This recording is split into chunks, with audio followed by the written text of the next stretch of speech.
सर्वप्रथम आगम पुरुष, आगम ज्ञाता, उपाध्याय प्रवर गुरुदेव श्री जितेंद्र मुनि जी महाराज साहब, गुरु भगवंत एवं रत्नाधिक साधुविंद के चरणों में मेरा कोटि कोटि नमन।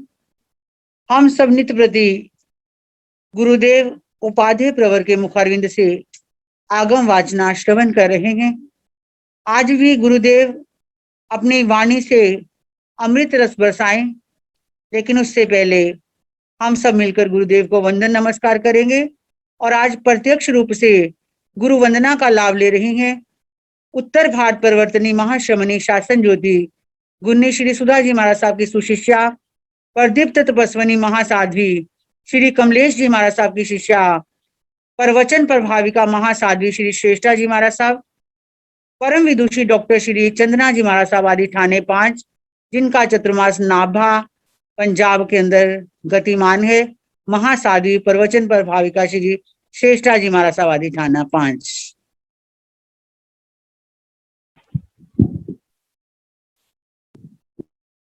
हाँ जी कीजिए। आवाज नहीं आ रही, आवाज नहीं आ रही। अनम्यूट कर लीजिए। अनम्यूट कर लो महाराज साहब। अनम्यूट आ रही है आवाज? अब आ रही है, अब आ रही है।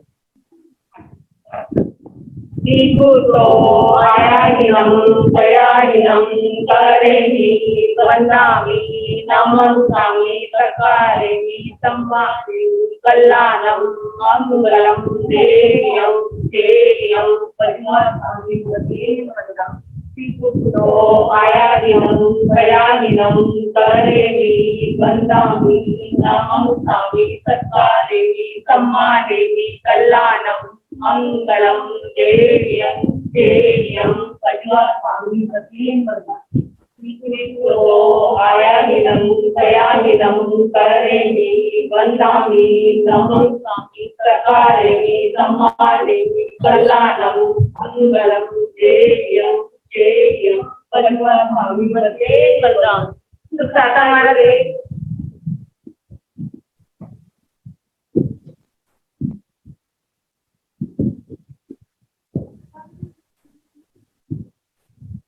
ये आगम वाचना निर्विघ्नता से चलती रहे। गुरुदेव अपने मुखारविंद से हमें इस वाणी का लाभ देते रहे, इसलिए प्रतिदिन आगम वाचना कर सुनने वाले साधु साध्वी वृंद द्वारा तपश्चर्या गतिमान है और आज तपश्चर्या का लाभ ले रही है साध्वी श्री करुणा जी महाराज साहब, श्रमणी गौरव डॉक्टर सुनीता जी महाराज साहब की शिष्या साध्वी श्रुति जी महाराज साहब, जिनका आज व्रत है, महासाध्वी उप प्रवर्तनी श्री रमेश कुमारी जी महाराज साहब, जिनका व्रतों का वर्षी तप चल रहा है, साध्वी श्री संतोष कुमारी जी महाराज साहब और साध्वी श्री शमा जी महाराज साहब, जो उप प्रवर्तनी महासाध्वी श्री रमेश कुमारी जी महाराज साहब के साध्वी परिवार से हैं, साध्वी समता जी महाराज साहब, साध्वी सुयशा जी महाराज साहब, जिनका आज व्रत है, महासाध्वी श्री वीर कांता जी महाराज साहब के साध्वी परिवार की तरफ से और महासाध्वी श्री रिद्धिमा जी महाराज साहब की सुशिष्या साध्वी श्री पदम श्री जी महाराज साहब। इस तरह 8 हमारे साध्वी वृंद द्वारा तपश्चर्या चल रही है। तो जिन भी साध्वी वृंद का आज तपश्चर्या है, आज मिल गए, सबकी मैं बहुत बहुत अनुमोदना करती हुई उनसे सुख साता पूछती हूँ। और अब परम श्रद्धेय परम आराध्या गुरुदेव उपाध्याय प्रवर से मैं करबद्ध प्रार्थना करूंगी कि हे गुरुदेव अपनी अमृत में वाणी से हम सबको लाभान्वित करें। आगम वाचना द्वारा गुरुदेव उपाध्याय प्रवर श्री जितेंद्र मुनि।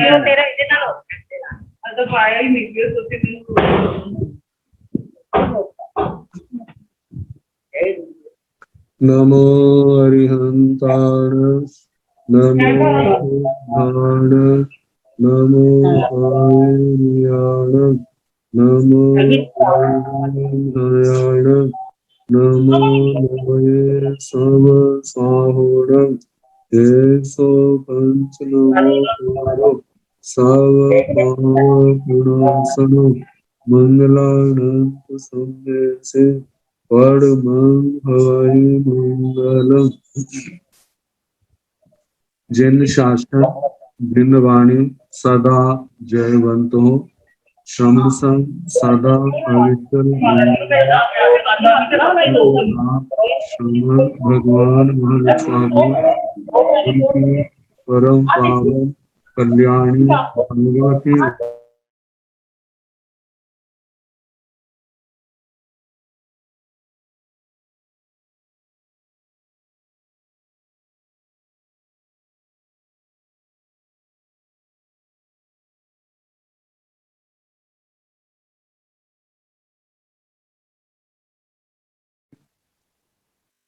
वर्तमान आचार्य ध्यान योगी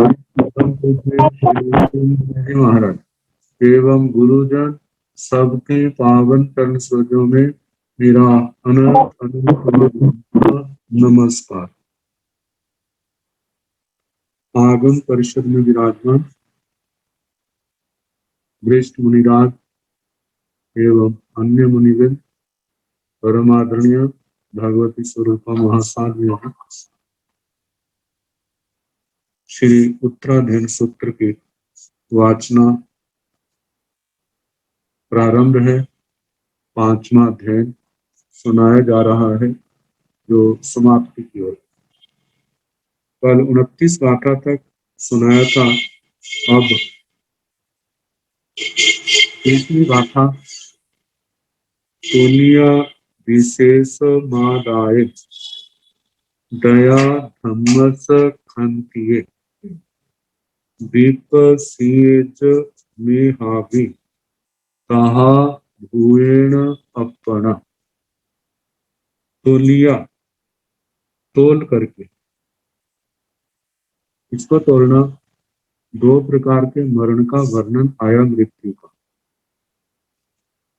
अकाम मरण, सकाम मरण, बाल मृत्यु, पंडित मृत्यु, बाल मरण, पंडित मरण, दोनों प्रकार की मृत्यु। इनको देखें, विचारें, सोचें कौन सी अच्छी है। एक मृत्यु अनंत जन्म मरण को बढ़ाने वाली है, संसार को बढ़ाने वाली है, और एक संसार को घटाने वाली। जब इनको देखते हैं तो हमें क्या अच्छा लगता है? पंडित मरण, समाधि मरण, ये श्रेष्ठ है। तो श्रेष्ठ है ये क्या है? विशेष मादा, ये विशेष है, आत्मा के लिए हितकारी है, उपादेय है। तो आद आए कि अच्छा है तो फिर उसको स्वीकार करो।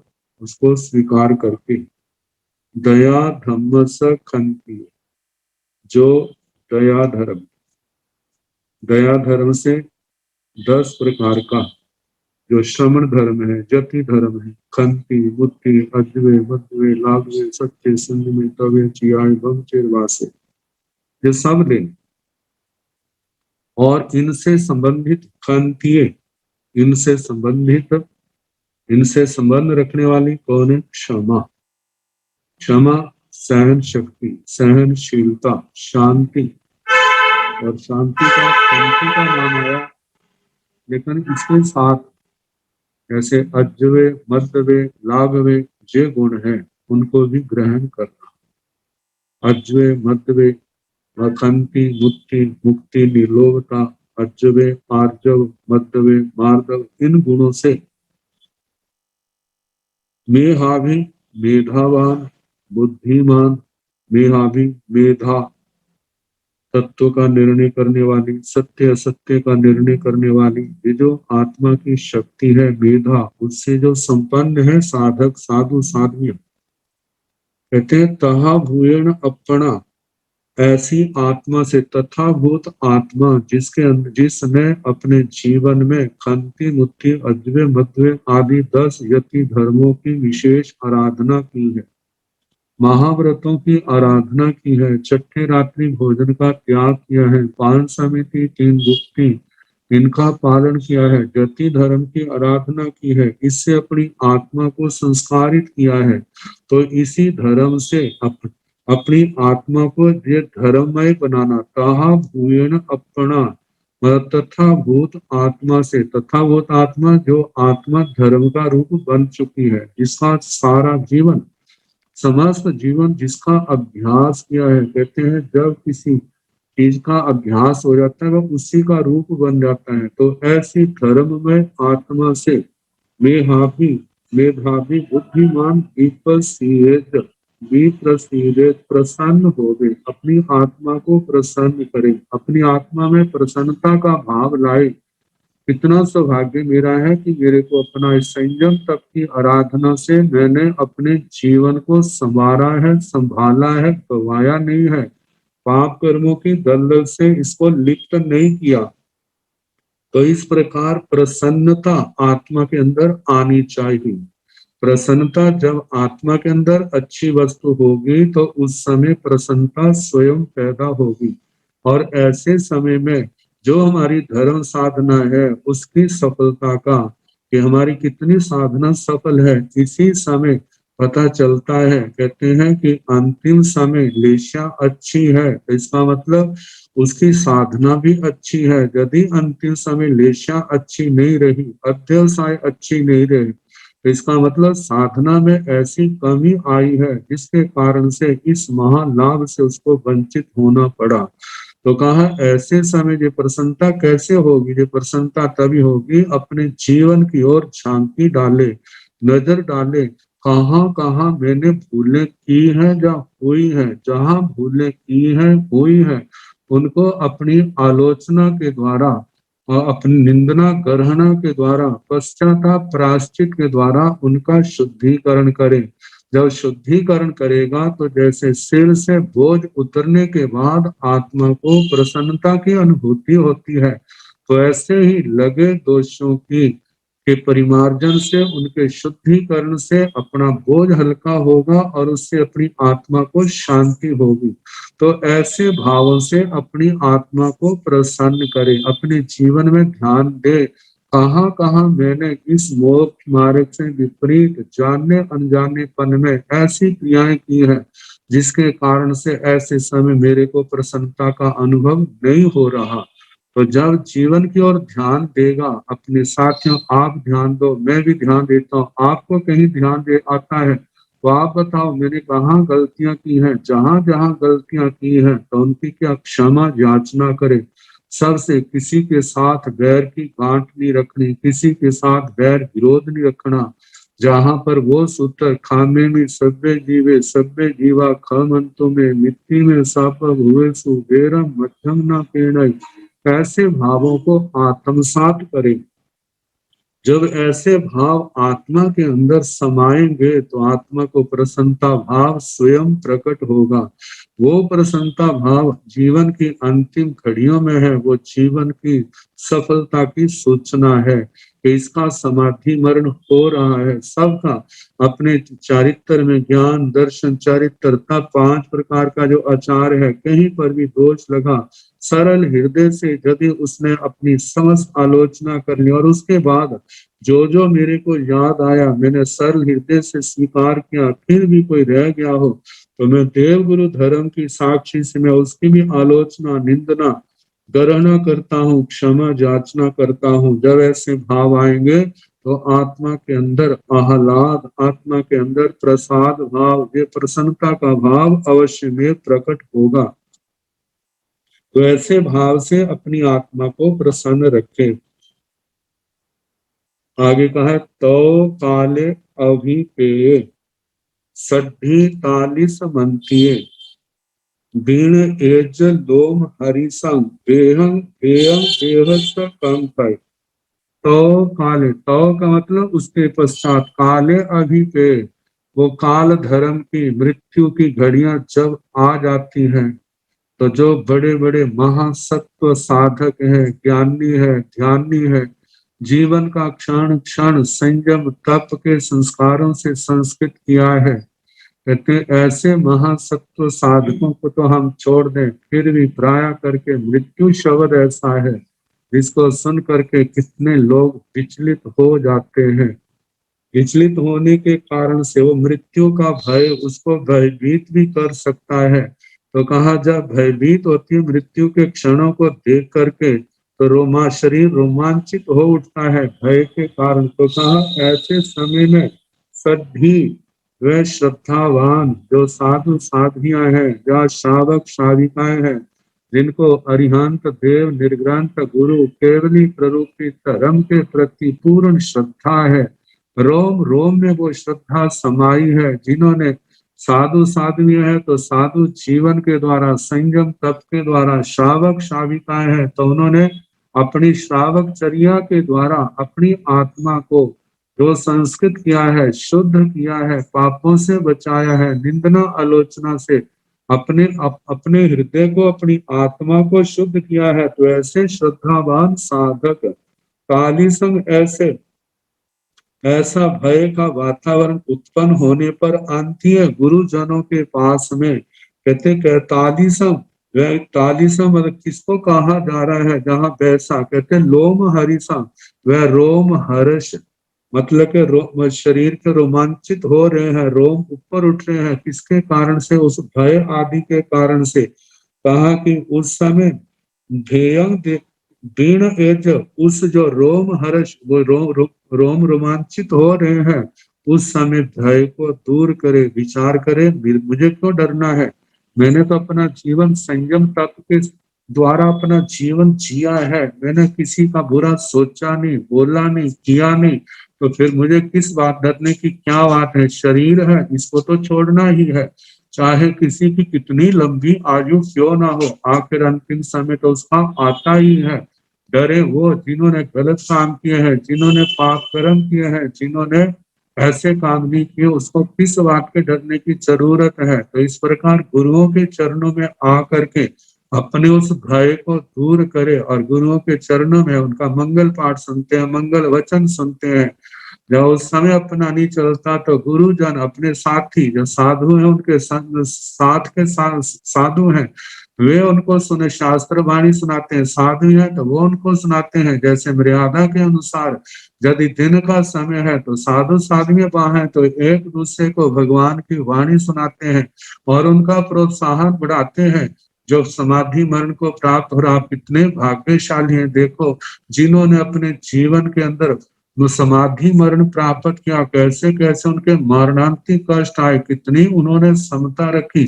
ऐसे समय में जो शास्त्रों के अंदर, धर्म कथाओं के अंदर ऐसी जीवन गाथाएं आती हैं, कैसे उनको किसी को महीने का संथारा आया, किसी को 15 दिन का आया, कोई 2-2 महीने तक भी पहुंच गए, कोई इससे ज्यादा भी पहुंच गए। कितनी समता रखी, कहते उस समता के द्वारा, उस शांति के द्वारा कितने कर्मों को उन्होंने काटा, कितनी आत्मा को हल्का किया, संसार को सीमित किया, उन्होंने तो अपना जीवन धन्य बना लिया। ऐसी आत्मा को हम वंदना करते हैं, नमस्कार करते हैं, उनका गुणगान करते हैं और भावना भाते हैं हमारे को भी समाधि मरण प्राप्त हो। जैसे आपको समाधि मरण प्राप्त हो रहा है, ऐसे हमारे जीवन में भी ऐसी घड़ियां आए, हम सब से कीमत कमौना करें, क्षमा याचना के भाव करें और अपने जीवन में चारित्र पालन करते हुए धर्म साधना आराधना करते समय किसी भी प्रकार का कोई भी दोष छोटा बड़ा लगा है तो सरल हृदय से स्वीकार करके उसकी आलोचना प्रायश्चित के द्वारा उसका शुद्धिकरण करे, ताकि जो हमारा साधु जीवन सफल हो। श्रावक श्राविकाओं की चर्या है, उनका जीवन है, उनका सफल हो। जन्म जन्म में हमारे को इस जिन शासन की प्राप्ति हो, जैन धर्म की प्राप्ति हो, हमारे को साधु जीवन मिले और उस साधु जीवन का अप्रमत्तता से पालन करे। हमारे ज्यादा सा गुरुजनों की सेवा करे, शास्त्र स्वाध्याय करे, तपस्या करे, शुद्ध संयम पाले, ऐसी भावनाएं उस समय रखे। तो कहा आगे कहा है उस भय को दूर करके, गुरुजनों के चरणों में भय को दूर करके, भेयं देह स कंकाय, इस शरीर का आत्मा का जो भेद होना है, अलग होना है, उसकी कांक्षा करे। मेरे को समझे शरीर जो है, आत्मा ने शरीर को तो छोड़ना ही है, तो ऐसे समय शरीर आत्मा के भेद की चाहना करे। तो इस प्रकार कहा तो काले अभिपय, उस मृत्यु के क्षणों के आने पर सभी श्रद्धावान जो साधक है, साधु साध्वी है, श्रावक श्राविका है, काली संग लोम हरि संग, वैसा रोम हर्ष यदि आत्मा के अंदर पैदा हो तो उस समय अंतीय गुरुजनों के पास आकर के अपने उस भय को दूर करे और ध्येयं देह से कंकाय, और इस शरीर के भेद को की चाहना करे कि मेरे को समाधि मरण की प्राप्ति हो, तो उस समय समाधि भाव में रहे। तो आगे फरमाया है कालमी संपत्ति आघायाय समुसयम सकाम मरण मराई तिन्ह अन्नयरम मुनि तीवेमी कालमी संपत्ति आघायाय समुसयम सकाम मरणं मराई तिन्ह मन्नयरम मुनि। आगे कहा है कि कालमी संपत्ति, साधक अपनी साधना करता है। आजकल तो इतना लंबा जीवन नहीं होता, जब जीवन इतना हजारों वर्षों की आयु होती थी, लाखों वर्षों की आयु होती थी, पूर्वों के हिसाब से आयु होती थी। तो कहा कि इतना लंबा जीवन, सारा जीवन संयम तप की आराधना करते गया है। जब उस जीवन में शास्त्र स्वाध्याय भी बहुत किया, संघ की सेवा की, अपने शिष्य भी बहुत बने, उनको पढ़ाया लिखाया, योग्य बनाया, धर्म में स्थिर किया, संयम तप में पारगामी बनाया, बिल्कुल बुद्धिमान विचक्षण बने, शासन की प्रभावना करने वाले बने। तो कहा कि जब ऐसी जिम्मेवारियां, कोई आचार्य हैं, कोई उपाध्याय हैं, जब देखते हैं हमारे स्थान को संभालने वाले साधु आ गए हैं, अब उनको अपनी जिम्मेवारियां सौंप करके अपनी साधना को ऊंचा बनाने के लिए वे संलेखना की तैयारी करते हैं। जैसे संलेखना जो है जघन्य 6 महीने की है, मध्यम 1 साल की है, उत्कृष्टि जो है 12 साल की आती है। तो उसको 3 हिस्सों में बांट लेते हैं, जिसमें पहले बताया जाता है कि पहले हिस्से में 6 महीने की आयु है तो 2-2 महीने के होंगे, साल की आयु है तो 4-4 महीने के होंगे, और यदि 12 साल की आयु है तो 4-4 साल का होगा। और 12 साल की है तो पहले 4 साल जिसमें समस्त विधियों का त्याग कर देते हैं, दूसरे 4 साल में नाना प्रकार की तपस्याएं करते हैं, फिर अगले 4 साल में 2 साल अलग अलग प्रकार की तपस्याएं करते हैं, अगले 2 साल जब थोड़ा समय रह जाता है तो उस समय अपने संग से आज्ञा मांग करके, अपने गुरुजनों से आज्ञा मांग करके संथारे की तैयारी करते हैं। तो कहा कालमी संपत्ति, वो काल आने पर आघायाय समुसयम, समुसयम का जहां मतलब है शरीर, समुच्चय, इस शरीर को, जो औदारिक शरीर है, औदारिक शरीर तो स्थूल शरीर है, लेकिन सूक्ष्म शरीर जो है वह है कार्मण शरीर। तो कहा कि इस आंतरिक शरीर है वह कार्मण शरीर, बाहरी शरीर है वो औदारिक शरीर है। जब ऐसे शरीर के अंदर आहार पानी आदि सम्यक नहीं डाला जाएगा, नहीं लिया जाएगा, तो जो औदारिक शरीर का क्या होगा, ह्रास होगा।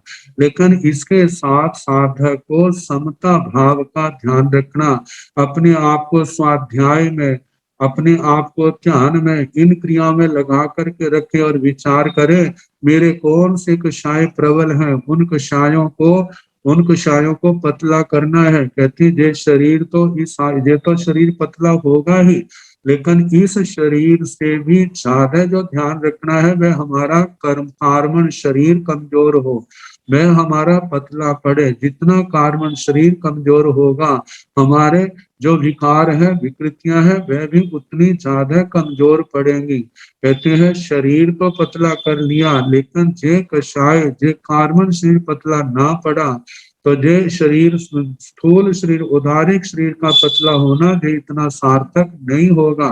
तो जहां पर आचार्यों ने एक दृष्टांत दिया है, किसी मुनि ने संलेखना की, बहुत तप किया, और एक दिन अपने गुरुजनों के चरणों में आकर के निवेदन करने लगे कि भगवान, अब मेरा शरीर अत्यंत कृश हो गया है, तो आप कृपा करो, मेरे को संथारे की आज्ञा दो।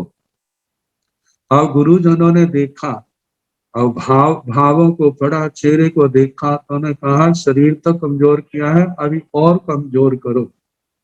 उन्होंने और घोर तप शुरू कर दिया, शरीर और कमजोर हो गया। फिर गुरुजनों के पास आया, कहने लगे और कमजोर करो।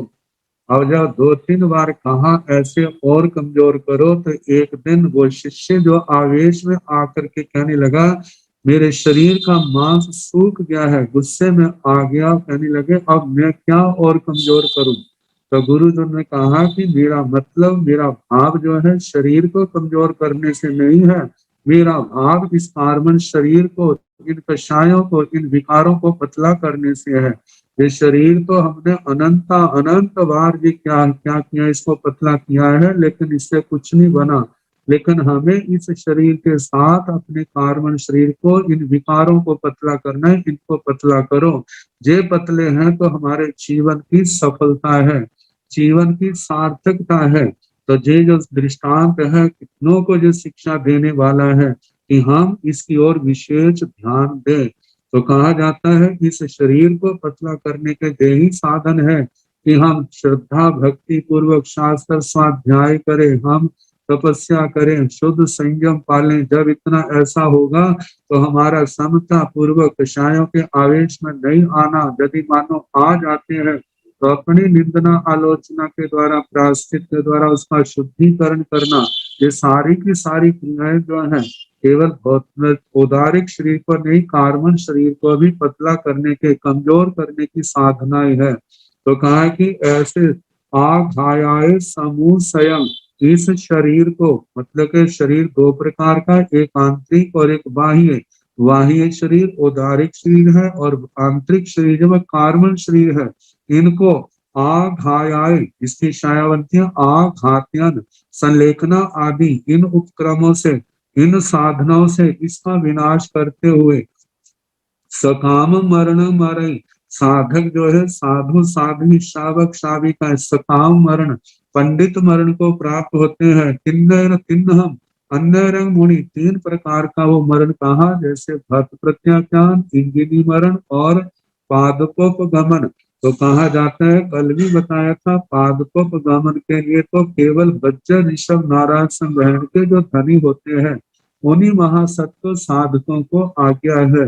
जो ऐसे संग्रहण के धनी नहीं है, वैसे विशिष्ट है, जैसे ऋषभ नाराज है, अर्घ नाराज आदि है, तो वे इंगिनी मरण का भी कर लेते हैं। लेकिन साधवियों को और ऐसे सेवार्थक आदि से संग्रहण के धनी जो साधक हैं उनके लिए तो भक्त प्रत्याख्यान का ही कहा है।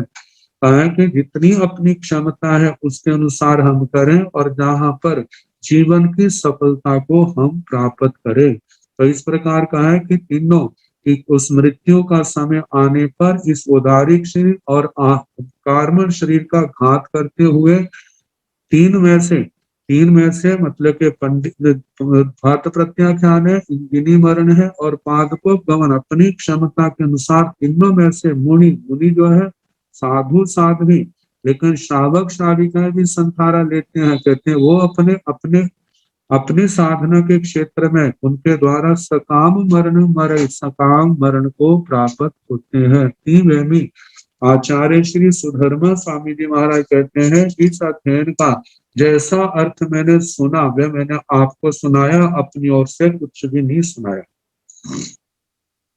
अब इसके आगे छठा अध्ययन, छठ झैण फुड्डाग नियंत्रित। छठा अध्ययन उद्दाग नियंत्रण शुल्लक निर्ग्रंथि। इस आगम के अंदर ये छठा अध्ययन है और 20वां अध्ययन महानिर्ग्रंथि है। शुल्लक निर्ग्रंथि है, महानिर्ग्रंथि। शुल्लक का मतलब लघु, छोटा, इसकी अभी नई दीक्षा हुई। और महानिर्ग्रंथि है, महानिर्ग्रंथ। जैसे आप देखते हैं छोटा पौधा हो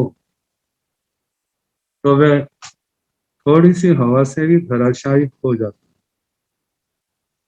लेकिन बड़ा वृक्ष है जिसने कितनी आंधियां, कितने तूफान सहे हैं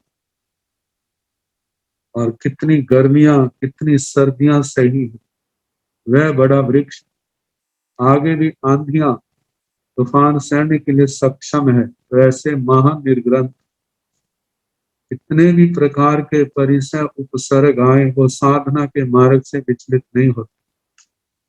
20वें अध्ययन में वो अनाथी मुनि जी का वर्णन किया है।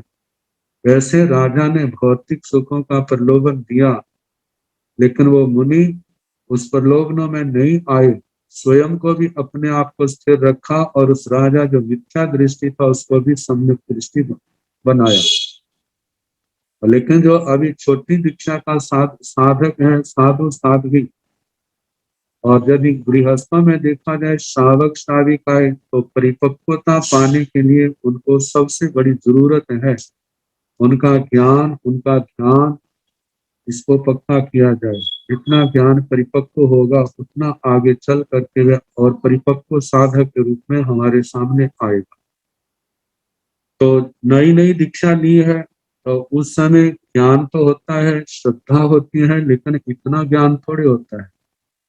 ज्ञान थोड़ा है, उसको परिपक्व करने के लिए आत्मा के अंदर ये संस्कार पैदा करने कि देखो जितने भी दुख है आखिर वो कहाँ से आते हैं, उसका मूल क्या है, वो अज्ञानता है, मूढ़ता है। और सच्चा सुख लेना है तो उसके लिए हमें आत्मा के अंदर ज्ञान ज्ञान पैदा करना। ज्ञान से हमारे को जिस सब सत्य असत्य का, सच झूठ का एहसास होता है और एहसास के बाद झूठ से बचते हैं और सत्य को अपनाते हैं। तो शास्त्र पढ़ करके ही पता चलता है दुनिया के रिश्ते कैसे हैं, आत्मा का रिश्ता किसके साथ होना चाहिए, जिसमें हमारे जन्म मरण के जो फंदे हैं, जन्म मरण के बंधन है, ये सदा सदा के लिए क्या हो जाए, इनसे हम मुक्त हो जाएं। और अभी अभी जो नव दीक्षित हुआ है उसको प्यार अपने परिवार का वो भी उसको सता सकता है, प्रभावित कर सकता है। तो इन सब और उस ओर से हटा करके धर्म मार्ग में लगाना। तो इस अध्ययन में वो सारी शिक्षाएं दी है संक्षेप में कि उनको कैसे कैसे पढ़ने में लगाना, कैसे उनको आगे बढ़ाना और कैसे संसार के संबंधों की नश्वरता और अशरण भावना का जहाँ बताया है।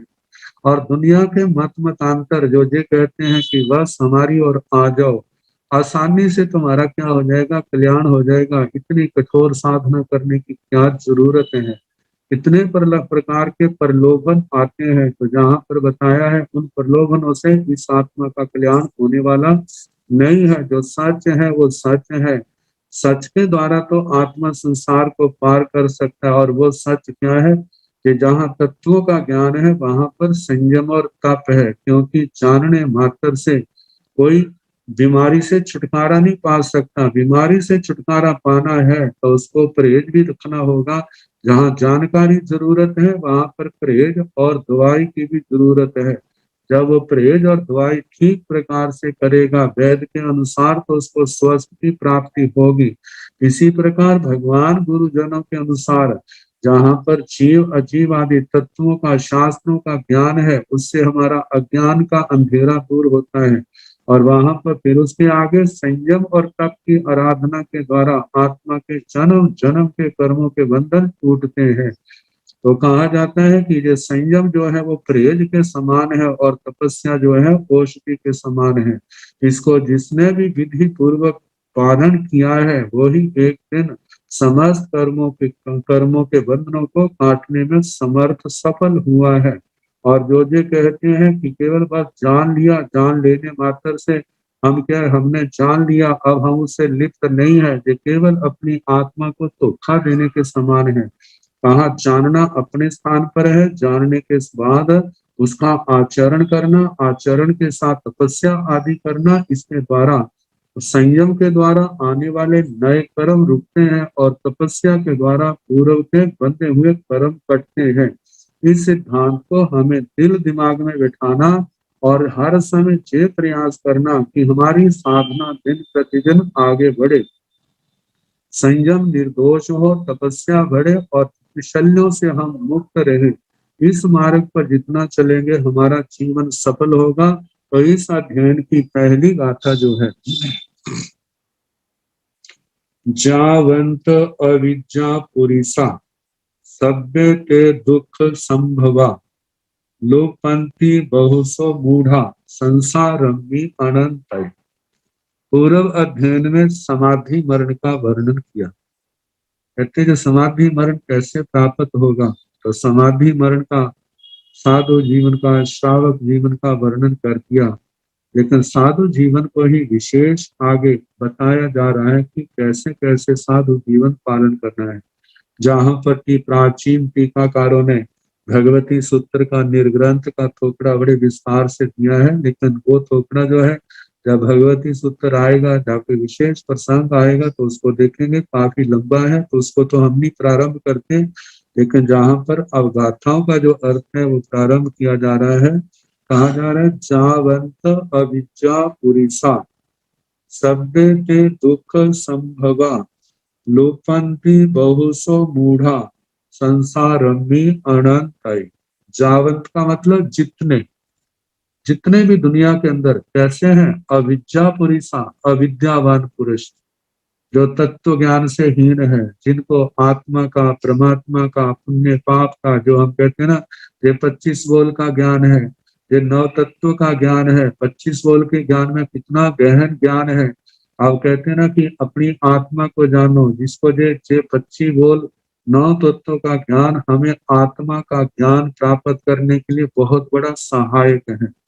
अब आत्मा का स्वरूप ये तो कह दिया, परमात्मा का रूप है, निश्चय दृष्टि से हमारी आत्मा सिद्ध भगवान के समान है, लेकिन वो निश्चय दृष्टि से है, लेकिन वर्तमान में हमारा क्या स्वरूप है। जब 25 बोल में देखेंगे तो वर्तमान में कर्मों के कारण से जो हमारे को क्रियाएं मिल रही हैं, और उसमें 25 बोल का सारा ध्यान दे तो कैसे 4 गतियों का वर्णन आता है, 5 जातियों का, 6 कायों का।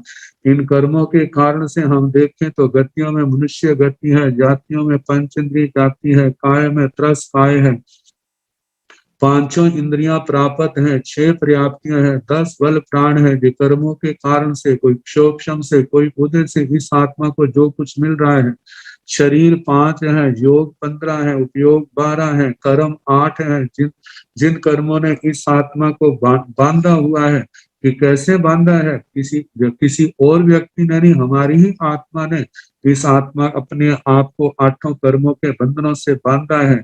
और कैसे आत्मा के विकास और ह्रास को, उत्थान और पतन को लेकर के 14 गुण स्थानों का वर्णन कैसे आता है 11वें बोल में। और जो 5 इंद्रियों के 23 विषय है, 240 विकार है, जिनके अंदर फंस करके जीव कितने प्रकार के, नाना प्रकार के कर्म करते हैं, कर्म बांधते हैं। आगे अविद्या, मिथ्यात्व का अंधकार कैसे है, जैसे 10 प्रकार का मिथ्यात्व आता है, छोटी 9 तत्व के 115 भेद आते हैं, जिसमें जीव का, अजीव का, पुण्य के बंध कैसे करते हैं, पाप कैसे बांधा जाता है।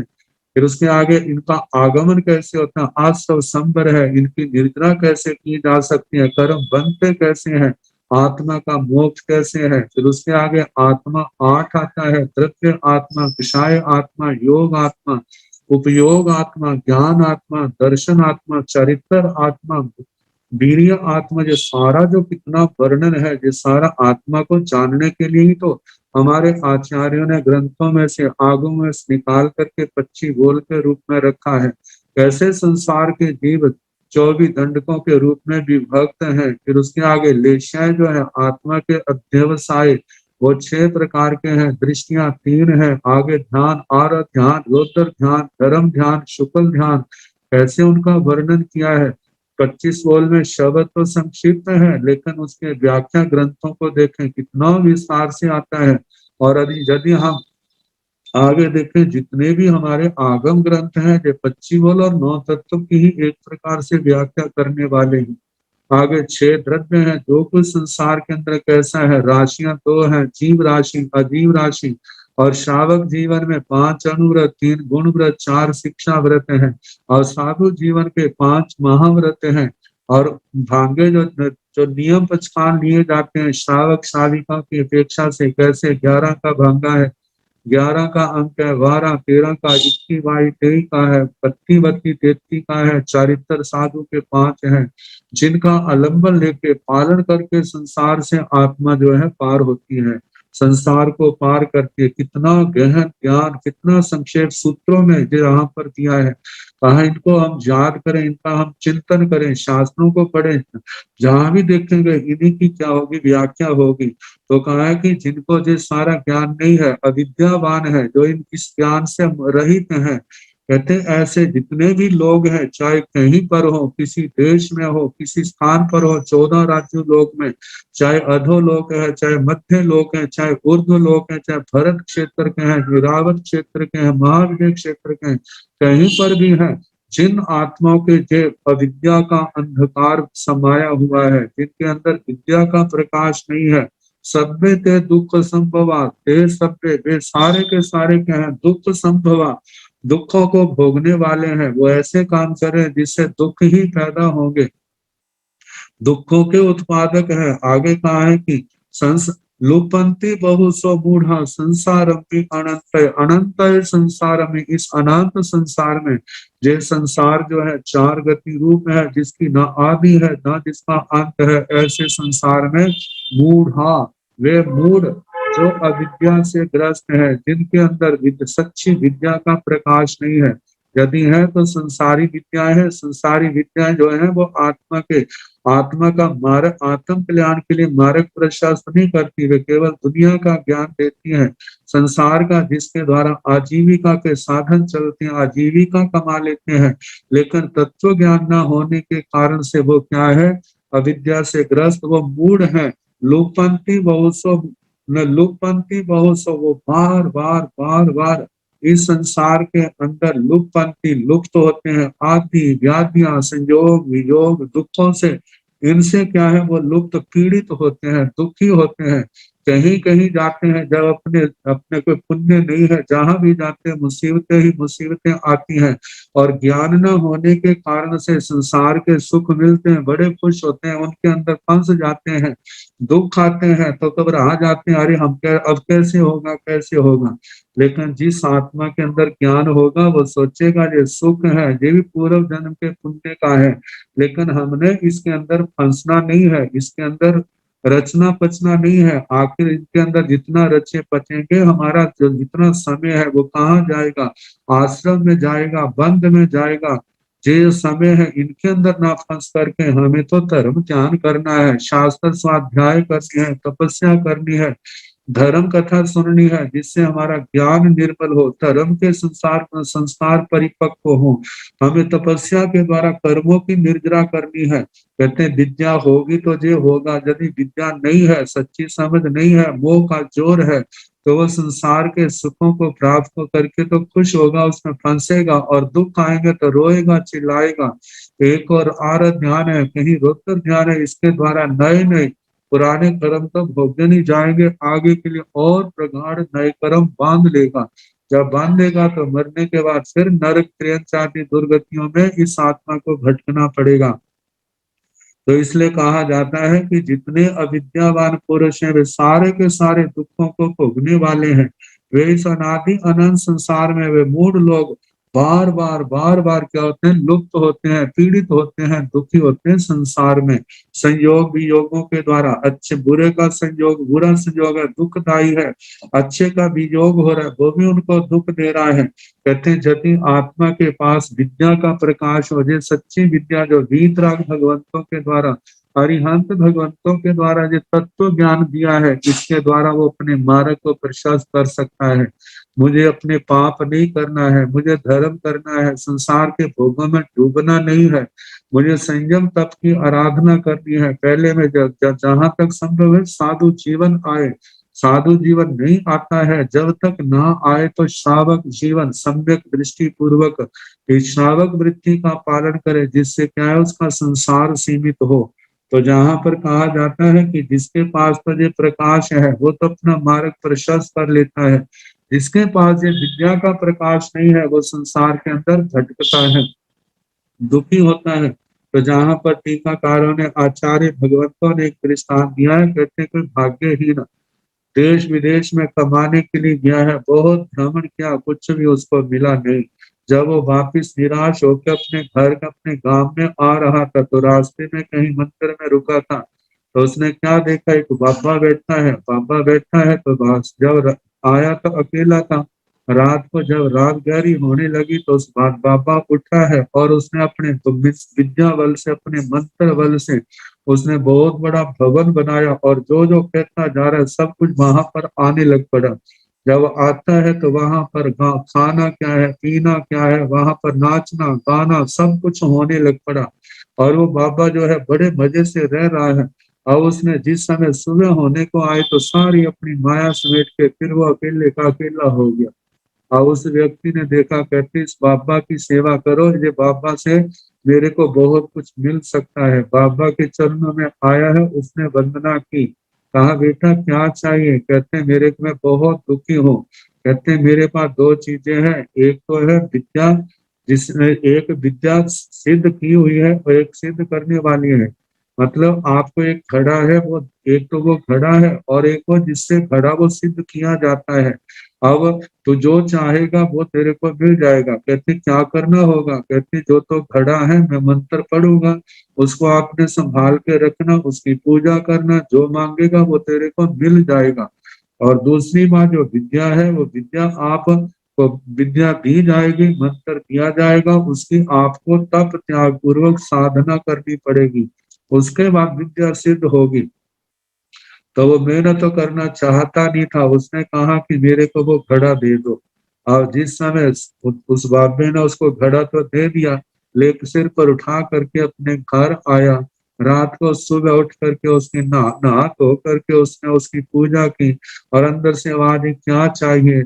अब जो उसने मांगा वही उसको मिलता जा रहा है, जो जो मांगता है वही मिलता है। और जैसे जैसे समय बीतता जा रहा है, जितना मांगा, मानो आज 100 मांगा है और सारा शाम तक खत्म हो गया, अगले दिन सोचना 100 तो थोड़ा पड़ा, आज तो 150 मांगो, 200 मांगो, बढ़ते बढ़ते इच्छाएं बढ़ती जा रही है। जब इच्छा बढ़ती जा रही है तो उसको धन थोड़ा पड़ रहा है तो धन ज्यादा मांगने लगा। ऐसे करते करते उसने बहुत कुछ बना लिया। जब बनाना क्या है, खाने पीने के साधन, ऐशो आराम के साधन, वो सारे इकट्ठे हुए।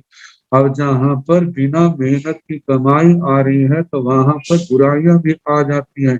बुराइयां आने के कारण से न जीवन में सदाचार है, नशे वहां पर आ गए। और एक दिन श्राप भी करके वो घड़ा सिर पर उठा करके नाचने लगा। जब नाचने लगा है तो नाचते नाचते असावधानी से घड़ा जो है वो जमीन पर गिर गया। वो मिट्टी का तो फूट गया, जब फूट गया तो अब उसको कुछ भी नहीं मिलता, सब कुछ उजड़ गया। उसका जितने साथी बने थे सारे छोड़ करके चले गए। अब वो पश्चाताप करता है, कितना अच्छा होता मैं उस बाबा से वो विद्या ले लेता तो मैं नया घड़ा बना लेता, लेकिन मैंने वो विद्या नहीं ली। ये तो दृष्टांत संसारिक है, लेकिन इसको ऐसे घटाया है। कहते हैं कि जिसने जिसने मतलब ये अध्यात्म विद्या प्राप्त नहीं की है तो गुरुओं ने कोई वचन कहा, वो बस आने वाले समय में प्रमाद के कारण से उसको भूल गया। यदि किसी ने गुरुओं के कठोर अनुशासन में रह करके इस तत्व विद्या का अभ्यास किया है तो ये विद्या जो है प्रकाश रूप है, इस आत्मा का दिन प्रतिदिन मार्ग दर्शन करेगी और उसके अनुसार ये जीव चलेगा। तो उसके क्या है, सदा सदा के लिए जितने कर्मों के बंधन है, दुख है, चार गतियों के, ये सारे के सारे क्या हो जाएंगे, नष्ट हो जाएंगे और आत्मा एक दिन सिद्ध गति को प्राप्त करने का अधिकारी बन जाएगा। तो इसलिए कहा जाता है कि साधु जीवन में आए हैं, गुरुजनों के पास आए हैं तो हमें ज्ञान के क्षेत्र में आगे बढ़ना है। ये नहीं सोचना इसी सूत्र के अंदर आएगा, कहते हैं बस हमने शिक्षा ले ली, अब हमें रोटी की चिंता नहीं, कपड़े की चिंता नहीं, ये सब कुछ बड़े आराम से मिल जाता है। कहते समाज जो है, संघ श्रावक श्राविकाएं हैं, वो आपकी साधना में सहयोगी है। उनकी साधना के जो सहयोग को हम और आगे कैसे उसको और अच्छा बना सकते हैं, हम आजीविका की चिंता से मुक्त हैं, कोई हमें ऐसा करना नहीं पड़ता। तो वो जो समय हमारा है वो स्वाध्याय में जाना चाहिए, सेवा में जाना चाहिए, तपस्या में जाना चाहिए, धर्म ज्ञान में जाना चाहिए, शुद्ध संयम का पालन करने के लिए जाना चाहिए, ना कि हमें संसार की सुख सुविधा की ओर जाना है। तो इसको हम अपना शास्त्र स्वाध्याय करें, शास्त्रों के बोल हैं, थोकड़े हैं, इनको हम कंठस्थ करें, शास्त्रों की गाथाएं शास्त्र कंठस्थ करें और जैसे समय मिलता है उसको ध्यान में बैठ करके खड़े होकर के हम उसका क्या करें, उसकी आवृत्ति करें, परिवर्तना करें। जितना हमारा समय स्वाध्याय में जाएगा, धर्म ज्ञान में जाएगा, उतना वो समय हमारा निर्जरा क्या महान निर्जरा में जा रहा है। यदि हमारे पास ज्ञान है तो हम अपनी आत्मा को भी धर्म में स्थिर करेंगे, दूसरे को भी कर सकते हैं। यदि हमारे अंदर ही अंधकार है अविद्या का तो हम क्या धर्म में स्वयं स्थित होंगे, क्या दूसरे को स्थित करेंगे। तो जहां पर कहा जा रहा है कि ये अविद्या कितनी भयानक है, इस अविद्या के कारण से, अविद्या है तो उसका आत्मा के अंदर सम्यक तो कहाँ से होगा। अब इस अविद्या को दूर करेंगे, विद्या का प्रकाश होगा तो हमारे अंदर सम्यक दृष्टिपना आएगा। सम्यक दृष्टिपना आने के बाद जो हमारा जितना अज्ञान है वो ज्ञान के रूप में बदलेगा। और जिस समय ज्ञान हमारे अंदर होगा, सम्यक ज्ञान सम्यक दर्शन, उसके बाद हमारा चरित्र जो है वह सम्यक होने लगेगा। जब चरित्र सम्यक होगा, हमारा तप सम्यक होगा, उस समय हमारी आत्मा विशेष करके निर्मल होगी, जो कर्मों के बंधन टूटेंगे। तो इसलिए जो तभी टूटेंगे, तभी इनसे मुक्त होंगे जब हम आगम विद्या में अभ्यास करेंगे। अपने अपने क्षण क्षण को इस विद्या के अंदर लगाना है और अपने समय को सफल बनाना है। पहले भी कई बार सुना चुका हूँ कि भगवान कहते हैं जिनका स्वाध्याय अच्छा है उनका ध्यान अच्छा हो जाएगा, जिनका स्वाध्याय अच्छा नहीं है उनका ध्यान अच्छा कहाँ से होगा। जिनका ध्यान अच्छा है उनका तप, उनका चरित्र अच्छे हो जाएंगे, सम्यक हो जाएंगे। और जिनका ध्यान अच्छा नहीं, उनका चरित्र और तप अच्छा कहाँ से होगा। जिनके तप चरित्र अच्छे हैं वहां पर संवर और निर्जरा की सम्यक आराधना है। और ये आराधना उसकी आत्मा को धोने वाली है, निर्मल करने वाली है, कर्मों के बंधनों को काटने वाली है। जहाँ ये चारित्र तप अच्छे नहीं होंगे तो वहां पर कर्मों का बंध ही होगा, कर्मों का आश्रम होगा, आत्मा निर्मल कैसे होगी। तो ये भगवान ने जो मार्ग बताया है, इस मार्ग पर हम पूर्ण मन लगा करके आगे से आगे बढ़े ताकि हमारा जीवन सफल हो। अब इस प्रकार ये पहली गाथा आई है जिसमें ये बताया कि जितने भी संसार के अंदर अविद्यावान पुरुष, पुरुष का मतलब केवल मनुष्य ही नहीं, जितने भी संसार के जीव है, पुरुष का मतलब पूरी क्षेत्र की पूरी है, मतलब के पुरुष है कि जो इस शरीर के अंदर रहता है, इसके अंदर शयन करता है, निवास करता है, वो पुरुष है। तो इस दृष्टि से जितने भी शरीरधारी जीव है संसार के अंदर, 100 शरीरी, वो सारे के सारे पुरुष शब्द से जहाँ पर वाच्य है। पूरे उन जीवों को पुरुष शब्द से कहा है कि तो जितने अविद्या वाले जीव हैं वे सारे के सारे दुखों को भोगने वाले हैं, दुखों को जन्म देने वाले हैं। और ऐसे अनादि अनंत संसार में वे बूढ़ लोग जो है बार बार अपने किए कर्मों की सजा भोगते हैं, पीड़ित होते हैं, दुखी होते हैं। ऐसा आत्मा के साथ ना हो, इसलिए अविद्या के अंधकार को दूर करने के लिए विद्या का प्रकाश अपनी आत्मा के अंदर करना। तो ये विद्या का प्रकाश जो है ये शास्त्र स्वाध्याय से होगा। आगे फरमाया, समीख पंडिये तमहा पास जाई पहे बहु, अपना सच्चा मेसेजा मेतिन हुए सु कपाए। समीख ऐसा विचार करके, क्या जो कहा कि जो अविद्यावान पुरुष है वो कैसे संसार के अंदर दुख पाते हैं, और जो विद्यावान है कैसे वो अपना मार्ग प्रशस्त करके संयम तप की आराधना करके इस संसार सागर को पार कर जाते हैं।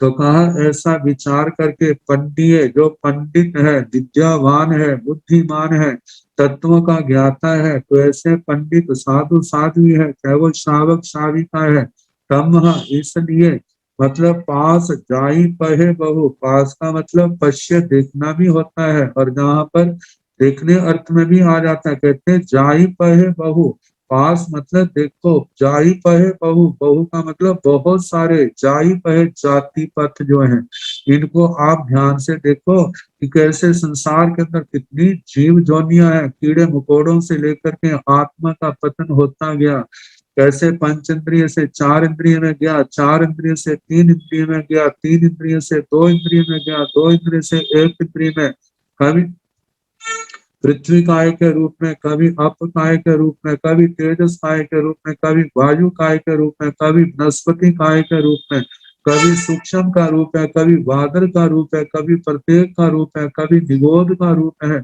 कैसे कैसे इस स्थानों पर इस आत्मा को अपने ही कर्मों के कारण से जन्म लेना पड़ा है, और वहां पर अपने किए कर्मों को भोगना पड़ा है। तो कहा, इसलिए जहाँ कहा कि पास जाई पौहे, ये जाति पथ क्या है, ये पाश है, पाश का मतलब बंधन है, जाड़े हैं।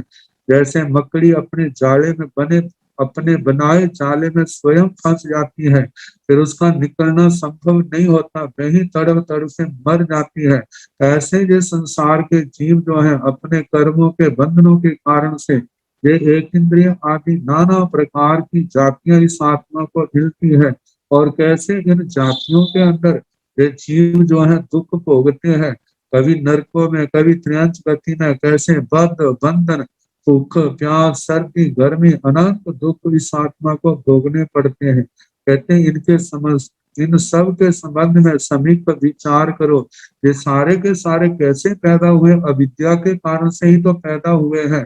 तो आप इस अविद्या से, इस अंधकार से बचना चाहते हैं तो कहा जाता है अपना, अपना मतलब स्वयं सच्चा में से जा सत्य की गवेषणा करो। सच क्या है? कहते हैं सच का साक्षात्कार एकदम नहीं होता, कितनी जीव को ठोकरें खानी पड़ती है। तो जहां पर सच का साक्षात करे, सच की गवेषणा करे, तो कहा सच जो है, जहाँ सच होगा वहीं से तो सच मिलेगा।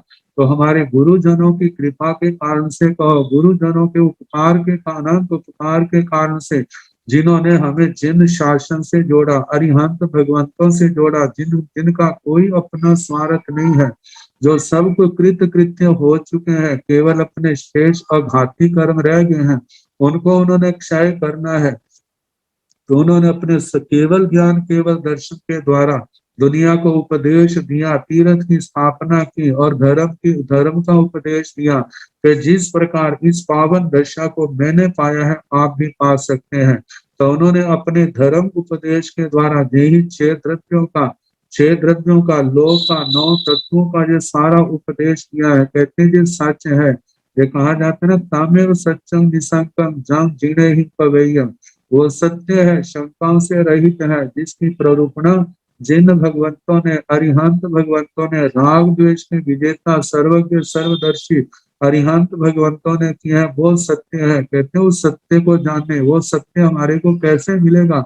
वह हमारे को उस मार्ग अरिहंत परमात्मा के द्वारा बताए गए मार्ग पर चलने वाले साधु साधियों से मिलेगा, या उस मार्ग को सुनने वाले श्रावक श्राविकाएं हैं उनसे हमारे को मिलेगा। कहा तुझे वो सत्य कहाँ पर है? भगवान को तो इतना समय हो गया, कहा गुरु परंपरा से जो आगम ज्ञान हमारे पास चला आया है, जो आज हमारे पास 11 अंग है, 12 उपांग है, शेष सूत्र है, मूल सूत्र है, आवश्यक सूत्र है। तो कहा ये जो 9 तत्वों का ज्ञान है, संयम तप आदि का ज्ञान है, ये सत्य है। सत्य जिस आत्मा के लिए हितकारी है, जहाँ सत्य का वर्णन करता है वहां पर आत्मा के लिए हितकारी मार्ग का भी वर्णन करता है। तो कहते हैं इस सत्य को जाने। तो सत्य का अर्थ जहां पर एक अर्थ आचार्य ने कहा सदागम, सदागम का सत आगम, सच्चे आगम। तो वो सच्चे आगम कौन से? वो अरिहंत भगवंतों की वाणी, वह अंग उपांग द्वादशांगी वाणी के रूप में, उसी का रूप जो हमारे पास है, ये जो निर्ग्रंथ प्रवचन है, ये सद आगम है, इसको इसकी ऐषणा करे, इसको सीखे, इसको पढ़े, इसको जाने। और दूसरी बात आगमों का जो संदेश है, जब आगम पढ़ेंगे जीव अजीव आदि को तो जान लिया, जानने के बाद अब कर्म कैसा करना है, तो कर्म जो है इस आत्मा के लिए उपदेश है। सत्य का मतलब दूसरा अर्थ है संयम। अब संयम की आराधना करो, क्योंकि पढ़ करके जे तो पता चल गया ये बीमारी है, ये इसका बद प्रेती है, ये इसका प्रेत है, ये इसकी औषधि है। तो कहा बीमार व्यक्ति को स्वस्थ होना है तो उसके लिए जरूरी है कि जिस बात से बीमारी बढ़ती है उसका परित्याग करे, और जिस बात से मतलब कि बीमारी स्थिर रहती बढ़ती नहीं है, कटने का चांस बन जाता है, वो परहेज करे। और जो औषधि है उस बीमारी को दूर करने की वैद्य के द्वारा जैसे बताया है, उस औषधि का सम्यक प्रकार से सेवन करे। जब ऐसे करेगा तब वो रोगी व्यक्ति निरोग अवस्था को प्राप्त हो जाता है। ऐसे ही कर्म रोगों को मिटाने के लिए अरिहंत परमात्मा ने, भगवान महावीर स्वामी ने, इन भगवान महावीर आदि तीर्थंकर भगवंतों ने, भगवान ऋषभ देव ने, ये 170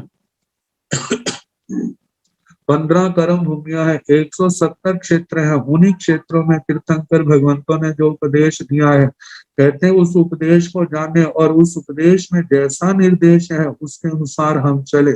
मतलब तो कर्म कर्म कैसे बनते हैं? असंयम के द्वारा, 18 पापों के द्वारा। और इनका रुकेगा कैसे? वो संयम के द्वारा 18 प्रकार का संयम पालेंगे।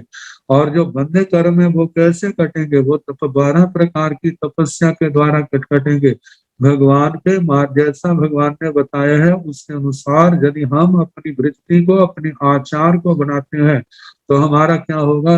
इन समस्त कष्टों से, कर्म बंधनों से हम सदा के लिए मुक्त हो जाएंगे।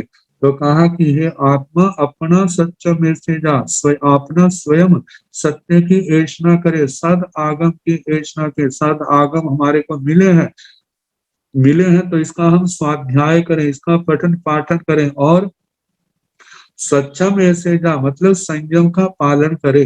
फिर आगे मृत्यु भुवेसु कप्पय, भुवेसु मतलब जितने संसार के जीव हैं उनके साथ मैत्री कप्पय, मैत्री का संकल्प करे कि मैं कोई ऐसा काम नहीं करूंगा जो किसी प्राणी के लिए दुख का कारण होगा।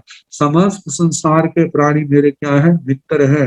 तो मतलब सबका भला सोचना, सबका कल्याण हो। कल्याण कैसे होगा? कल्याण तो तभी होगा जैसे विद्या का प्रकाश हमारी आत्मा के अंदर हुआ है, ऐसे उनके अंदर भी होगा। अब हम उसको सुनाए, यदि वह सुनता है, जो हलकर्मी होगा तो वह शांति से सुन लेगा। यदि भारी कर्मी है, दीर्घ संसारी है, तो वो उससे किनारा कर जाएगा। लेकिन स्वयं यही कोशिश करे, जैसे गुरुओं की कृपा से, उनके उपकार से हमारे अंदर प्रकाश हुआ है, ऐसे हर प्राणी के अंदर ये भगवान के सच्चे ज्ञान का प्रकाश हो। और संसार के जीवों के साथ मैत्री भाव का संकल्प करे, सबके साथ मित्रता का संबंध स्थापित करे। आगे फरमाया है, माया किया नहुसा भाया, भज्जा पुत्ताय और सा, नालंग ते माम तानाय लुपंत स कमुना। अब जिस समय ये सारे का सारा आत्म ज्ञान होता है, जो समझ आ जाती है, कर्म के संबंध में जानकारी हो जाती है, जब भगवान ने कहा कि आत्मा के कर्म आत्मा को ही भोगने पड़ते हैं, जो दूसरे ने किए हैं, जिसने जो किए हैं उसे ही भोगने पड़ते हैं। कहते हैं आत्मना कृतम कर्म आत्मनेव भुज्यते, कि आत्मा के द्वारा किए हुए कर्म जो है आत्मा के द्वारा ही भोगे जाते हैं, कोई उसका दूसरा सहायक नहीं बनेगा। जब जे भाव आत्मा के अंदर आए तो क्या समझ आया? माया जो माता है, पिया पिता है, नहुसा पुत्र वधुए है, आगे भाया भाई है, भज्जा पत्नी है, पुत्ता या औरसा पुत्र औरस जो अपने जन्मे हुए बच्चे हैं। कहते हैं ये सारे के सारे लुपंत सकमुना, जब मैं अपने कर्मों के साथ सकमुना का मतलब अपने कर्म के द्वारा, लुपंत जब मैं पीड़ित हो रहा हूँगा तो उस समय नालंग ते मम ताने, ते का मतलब दे कौन? वो माता पिता पुत्र बधुआ आदि, भाई है, पत्नियां है, पत्नी है, पुत्र है, जो भी रिश्ते नाते हैं, ते मम नालंग में ते मम ताना है मेरी रक्षा के लिए। नालंग ते वे समर्थ नहीं है, वो सफल नहीं होंगे। ये रिश्ते नाते जब कोई तकलीफ आएगी, पाप कर्म का उदय आएगा, तो अपने अपने नाते के अनुसार कोई कोई दवाई ला देगा, कोई परहेज का सेवा करेगा, इतना ही कर सकते हैं, इससे ज्यादा नहीं। कहा कि जो अपना कर्म है वो असाता के रूप में, परेशानी के रूप में वो उस आत्मा को स्वयं ही भोगना पड़ेगा, कोई उसमें से बटा नहीं सकेगा। जब ऐसा है तो उस आत्मा को ये पता चलता है कि जब वो मेरे सहायक हो नहीं सकते तो फिर मैं उनके साथ बंधनों से क्यों बंधूं? गुरुओं ने मेरे कितना बंधन तो व्यवहार से काट दिया था। अब मेरे अंदर जो उनके प्रति आसक्ति का भाव है, मेरी माता, मेरे पिता, अब मेरे को उसको तोड़ना है। अब मेरे को सच्चा जो नाता है गुरु के साथ, भगवान के साथ और धर्म के साथ जोड़ना है। इस और जुड़ूंगा तो मेरी आत्मा का उत्थान होगा, मेरी आत्मा का विकास होगा, कर्मों के बंधन टूटेंगे।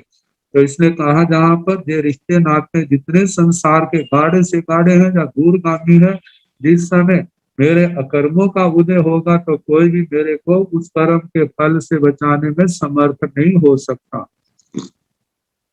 आगे बताए हैं, एवं अट्ठम स पे हाय पासे समीय दंसने छिंद गेहि सिरेहं च न कंठे पुप संतवम। कहते हैं एवं अर्थम से पेहाय, इस अर्थ को स पेहाय अच्छी प्रकार से विचार करके मतलब कि इसका विचार करके, चिंतन मनन करके, पासे, पासे का मतलब देखे, समीय दंशन, समीय दंशन जो है साधु साध्वी का विशेषण दिया है, जिसका समीय शांत हो गया है, दंशन, दंशन का जहाँ मतलब मिथ्यात्व, जिनका मिथ्या दर्शन मोनी है, विषय दर्शन मोनी है, जिसके जिनके शांत हो गए हैं। और दूसरा एक अर्थ ये किया है, जिनका दर्शन, जिनका मिथ्यात्व शांत हो गया, मतलब सम्यक दृष्टि है। दूसरा कहा है समित दर्शन, समित दर्शन, समित दर्शन का मतलब जो समित सम्यक प्रकार से प्राप्त हो गए हैं। दर्शन का मतलब जहाँ पर जीव आदि पदार्थों में जो दर्शन है, दृष्टि है, सम्यक दृष्टि, उस सम्यक दृष्टि को प्राप्त हो गए हैं। तो ऐसे जो सम्यक दृष्टि को प्राप्त है, सम्यक दृष्टि आत्मा है। इन सब का विचार करके जे विचार करे, जे निर्णय करे, कहते कि आखिर क्या है, आत्मा का कल्याण कैसे होगा। आत्मा का कल्याण सम्यक ज्ञान दर्शन चरित्र तप से होगा। इन्हीं से आत्मा के ज्ञान का प्रकाश होगा, कर्मों के बंधन के स्वरूप को जानेगा, कर्मों के बंधनों को रोकेगा और तोड़ेगा। ये सारा जान करके, देख करके, तो कहा अब क्या संदेश है, छिंद गेहिं सिरेहं च न कंखे पुब संतवम।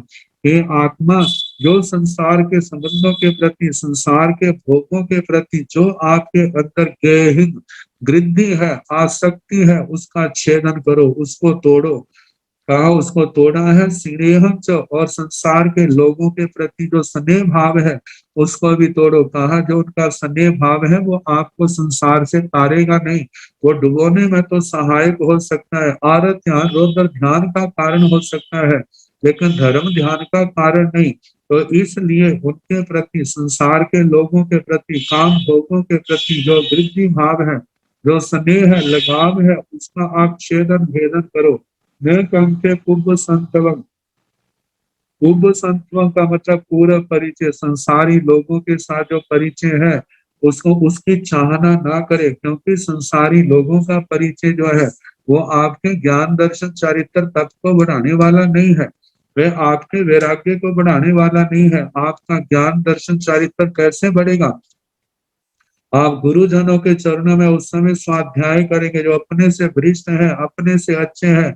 साधना के मार्ग में ऐसे साधकों साधु साधुओं से परिचय हो, जिनके कारण से हमारे ज्ञान में निर्मलता आए, हमारी श्रद्धा में निर्मलता आए, हमारा चारित्र निर्मल हो, हमारी तपस्या निर्मल हो, हमारे कर्म बंधन कटे। ऐसे व्यक्तियों के साथ हमारा संपर्क होना चाहिए, उनके साथ हमारा परिचय हो कि हमारा उत्साह साधना में बढ़े, साधना के अंदर उत्साह कटनानी चाहिए। जिनके संग से हमारा जो उत्साह कटे, हमारा मतलब कि ज्ञान दर्शन चारित्र तप की निर्मलता बढ़े, संसार का मोह जागृत हो, ऐसे लोगों के साथ संपर्क नहीं बनाना, उनसे संबंध नहीं करना। कहते गुरुजनों के चरणों में आए हैं, गुरुजनों ने सदा आपके अपने शिष्यों के पास नहीं रहना होता है, क्योंकि आखिर जीवन है।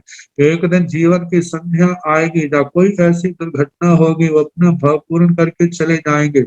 यदि उनके चरणों में रह करके आगमों का अभ्यास किया है, चारित्र तत्व का अभ्यास किया है, तो हमारे आगे मार्ग प्रशस्त रहेगा, आगे बढ़ते रहेंगे। यदि गुरुजनों के पास रह करके जे अभ्यास नहीं किया है, तो बाद में जब गुरुजनों के रहते नहीं संभले, तो बाद में क्या संभलेंगे, बाद में तो पूरा भटकने की संभावना होती है। तो इसलिए कहा जाता है कि संसारी लोगों से परिचय नहीं बढ़ाना, उसकी चाहना नहीं करना। कहाँ परिचय करना है, जिनके संग से हमारा ज्ञान दर्शन चरित्र तप निर्मल हो, ऐसे लोगों के साथ, ऐसे साधु साथियों के साथ, ऐसे श्रावक श्राविकाएं हैं तो उनके साथ हमारा संपर्क हो, परिचय हो, जिनसे हमें प्रेरणा मिले संयम मार्ग में, तप के मार्ग में और आगे बढ़ने की। तो इस प्रकार कहा है कि इस प्रकार इस अर्थ को अच्छी प्रकार से विचार करके, जिनका सम्यक दर्शन मिथ्यात्व शांत हो गया है, सम्यक्त्व को प्राप्त हो गए हैं, जीव आदि पदार्थों के प्रति दृढ़ श्रद्धा आ गई है, तो कहा ऐसा साधक विचार करे कि ये जो मेरे अंदर वृत्ति भाव है, मेरे अंदर संसारी लोगों के प्रति स्नेह है, इसका मैं छेदन करूं, इसको मैं दूर करूं। न कंके पूर्व संतवम, संसार के पूर्व परिचय है, परिवार वाले हैं, रिश्तेदार हैं, जो दूसरे हैं, उनके साथ मेरा परिचय नहीं होना, उससे कटाना है, उसका छेदन भेदन करना है। जिनके साथ संग करने से मेरी आत्मा वैराग्य बढ़े, मेरा संयम तप बढ़े, मेरे मोह कटे, और जिनके सानिध्य में मेरा ज्ञान दर्शन चारित्र तप उत्तरोत्तर वर्धमान परिणामों वाला हो, ऐसे लोगों के साथ संग करे। आगे बताया है, कहते हैं शुरू शुरू में जैसे बच्चों को प्रलोभन देते हैं धर्म स्थान में आने के लिए, अब ऐसे ही आत्मा को भी, जो साधारण आत्मा भी संयम के मार्ग में आए हैं, अब दृष्टि तो भौतिक साधनों की ओर ही होती है, तो कहा जाता है अरे जो संसार के साधन तो कुछ भी नहीं है, जहाँ तो कुछ भी नहीं है, आगे देखो इसके आगे कितना संयम तप की आराधना करते हैं, लेकिन कैसे वो दिव्य काम भोगों को प्राप्त करते हैं। जहां पर वही दृष्टि आती है, जैसे गौतम बुद्ध जी के जीवन में प्रसंग आता है कि उन्होंने अपने भाई को जगाने के लिए, जो अपनी पत्नी के प्रति अत्यंत आसक्त था, जब सब आए लेकिन उनके पास वो नहीं आया, तो उसने वहां जाकर के क्या किया, जब वहां घर में गए हैं तो कहा कि पहले तो एक साथ सामान्य सी स्त्री को सामने अपनी देव माया के द्वारा कहे, चाहे दैवी शक्ति के द्वारा कहे, चाहे अपनी दैवी शक्ति के द्वारा कहे, उन्होंने दिखाया, एक साधारण स्त्री को दिखाया, कहा कि जे तेरी पत्नी के आगे कैसे है, कहने लगा कि जे मेरी पत्नी के आगे तो जे ऐसी है जैसे बांदरी हो। फिर उसके बाद उसको हटा करके और सुंदर स्त्री को सामने लाए हैं, कहते हैं जिस समय जे कैसी है, कहते इसके आगे तो मेरी पत्नी बांदरी लगती है, कहते जो मेरे को दे दो ना, इतना माया को समेटा चले आए।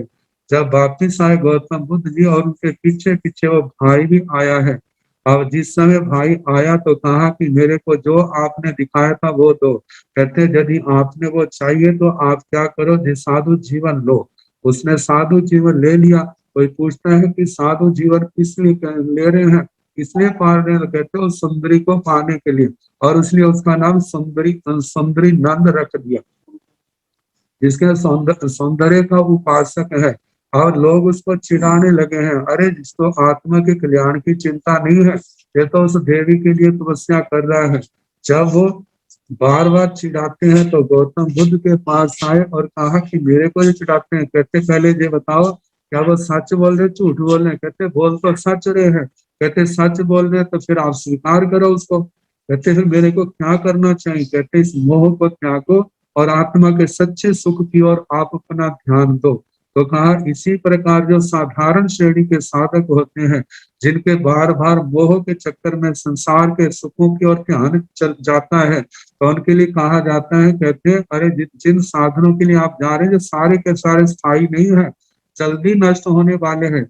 यदि आपको सुख ही चाहिए तो देखो, जिस संयम तप का पालन करोगे तो देवलोकों में कितनी लंबी आयु होगी, कितने वहां पर सुख मिलेंगे, उनकी ओर ध्यान दो। तो इसी बात को जहाँ पर अगली गाथा में कहा जा रहा है, गवासं मणि कुंडलंग पशवो तादास पौरुषं सब्बमेयं चैतान काम रूपी भविष्य, कहते हैं भव्य आत्मा गवासम, गवासम का गाय है, आसम का मतलब अशव है, गव आसम गाय और अशव दोनों शब्दों को मिला करके गवासम शब्द बना।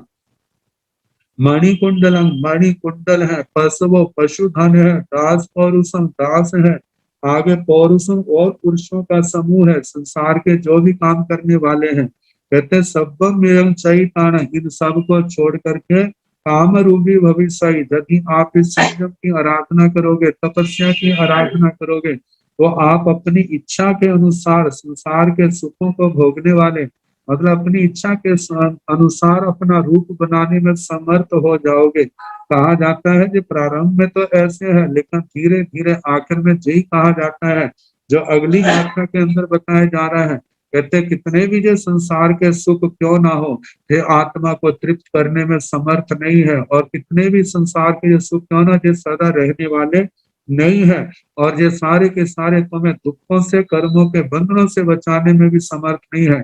एक और संसार के वो प्रलोभन की बात दिव्य सुखों की आई, और साथ में ये भी कह दिया, लेकिन जब उस वक्त टिक जाता है तो फिर कहा जाता है जो सब कुछ नश्वर है, आखिर कुछ देर कुछ ज्यादा स्थायी है, लेकिन अंत इनका भी आता है।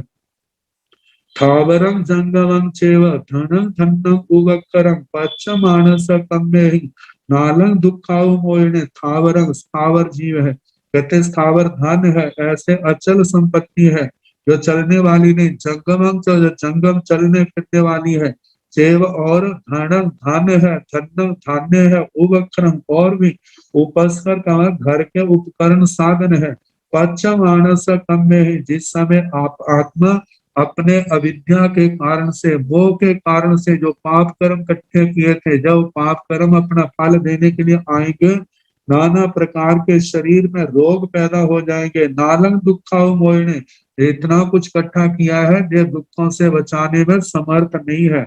दुखाओ दुख से मोहिने छुड़ाने में नालंग ये समर्थ नहीं है। तो इस प्रकार कहा जाए कि जो संसार के जितने साधन है जो आत्मा के दुखों को दूर नहीं कर सकते। दुखों को दूर करने का साधन क्या है? वह तो सम्यक ज्ञान दर्शन चरित्र तप है, संयम तप की आराधना है। इसलिए हम इसको जाने, इसका आचरण करने का प्रयास करें, प्रमाद को छोड़ करके आगे से आगे हम बढ़े ताकि हम अपने लक्ष्य को पाने में सफल हो जाएं। अब इसके आगे जो आएगा वो कल जैसे समय होगा सुनाने का प्रयास किया जाएगा। परम श्रद्धे आगम ज्ञाता पूज्य गुरुदेव श्री जितेंद्र मुनि जी महाराज साहब के मुखारविंद से हम जिनवाणी का पान कर रहे थे। अब गुरुदेव उपाधि प्रवर से मैं अनुनय विनय करूंगी कि गुरुदेव आप मंगल पाठ सुनाकर हमें कृतार्थ करें। गुरुदेव उपाधि प्रवर श्री जितेंद्र मुनि जी महाराज साहब। नमो अरिहंताणं नमो सिद्धाणं नमो आर्याणं नमो ओवझायाणं नमो लोये संसाहुणं एसो पंच नमो पारो सव पावपणासनो मंगलानंत सम्मे सिद्धपरमं भवै मंगलम् श्री चतारि मंगलारि हंता मंगलम सिद्धा मंगलम साहु मंगलम केवली पुनतो धम्मो मंगलम चतारि लोकोत्तम हरि हंता लोकोत्तम सिद्धा लोकोत्तम साहु लोकोत्तम केवली पुनतो धम्मो लोकोत्तम चतारि शरणं प्रवज्जामि अरिहन्ते शरणं प्रवज्जामि सिद्धे शरणं प्रवज्जामि साहु शरणं प्रवज्जामि केवली पुनतं धम्मो शरणं प्रवज्जामि चार शरणे सुख करने दुख करने मंगल करने और शरणा नहीं कोई जो भव प्राणी आचर्य अक्षय मथे